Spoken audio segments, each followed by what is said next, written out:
SeaWorld Entertainment, like any other amusement park chain, add big new roller coasters to their parks in order to attract visitors from all over the world. This is especially true with the shift in focus the chain has made this past decade, where thrilling rides and coasters have started to become more of a priority. Between SeaWorld's 8 parks across the United States and now the United Arab Emirates as of a few days ago, it seems like they all get pretty fair treatment from the company. It just so happens that some parks have stricter building limitations than others. But in general, this is a far different approach than what Six Flags and Cedar Fair tend to make, where they spend much more on their larger parks versus their smaller ones.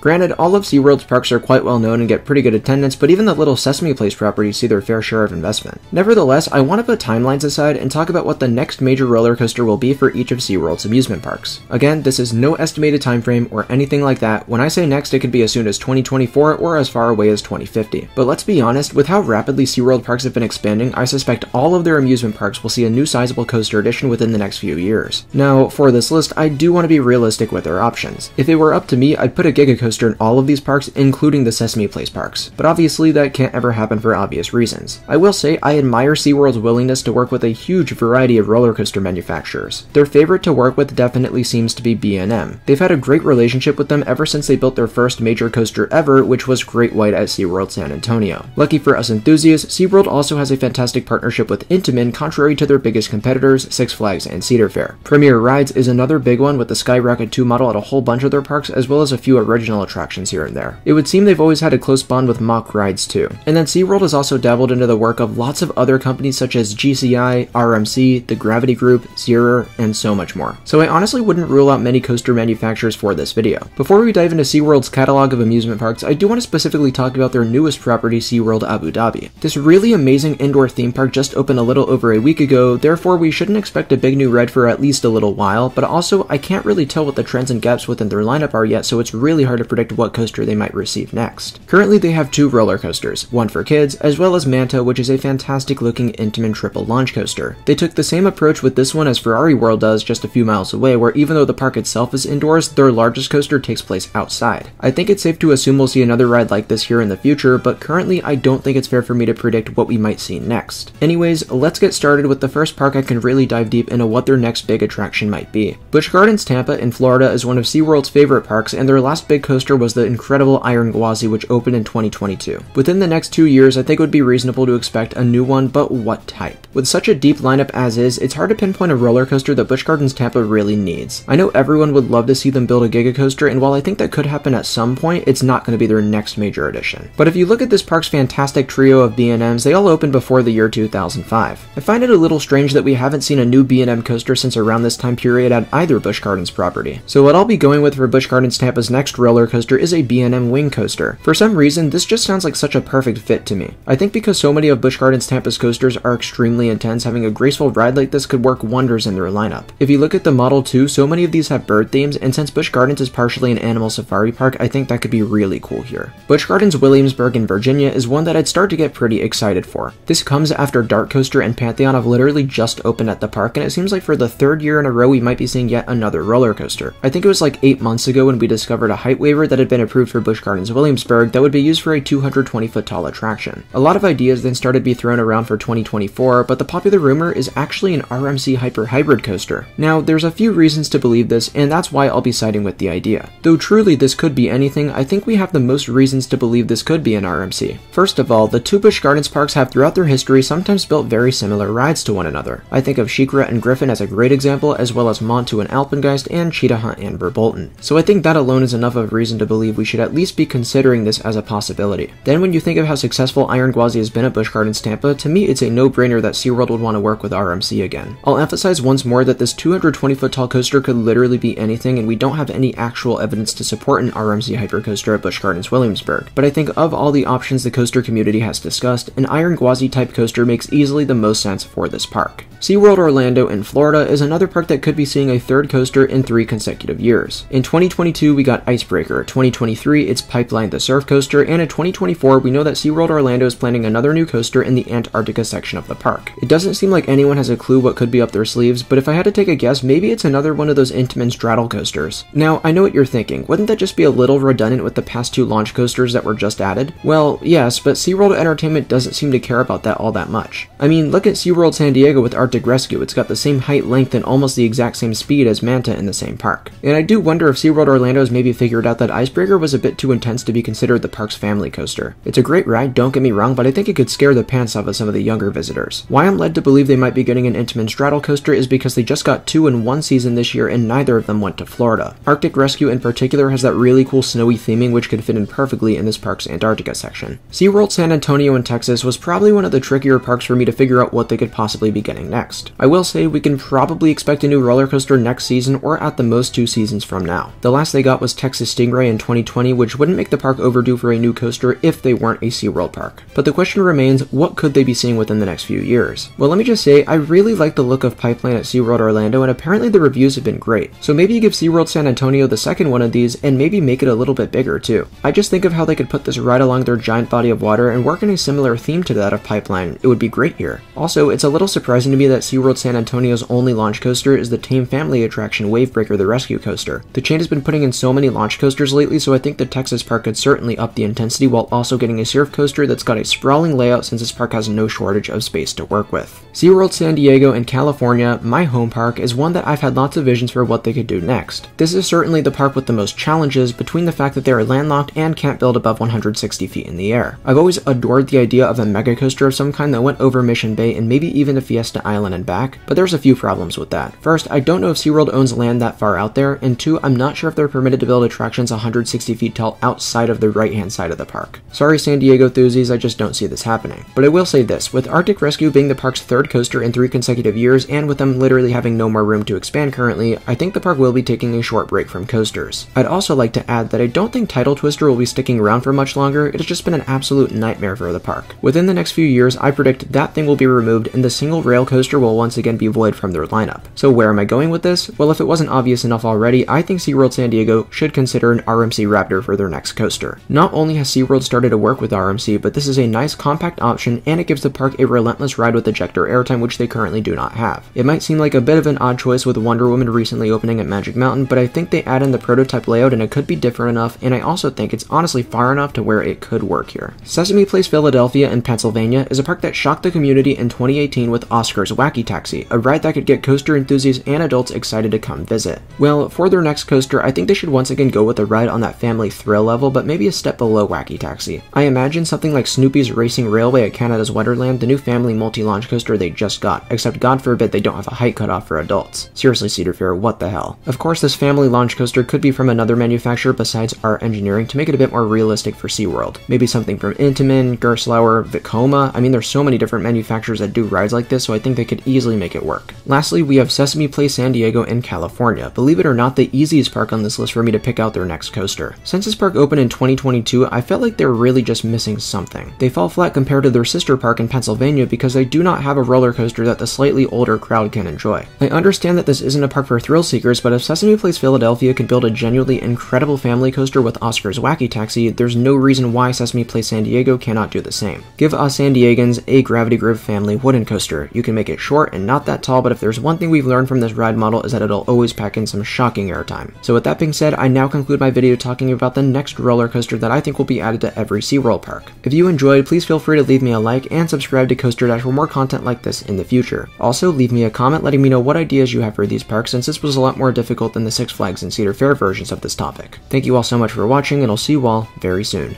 Bye guys.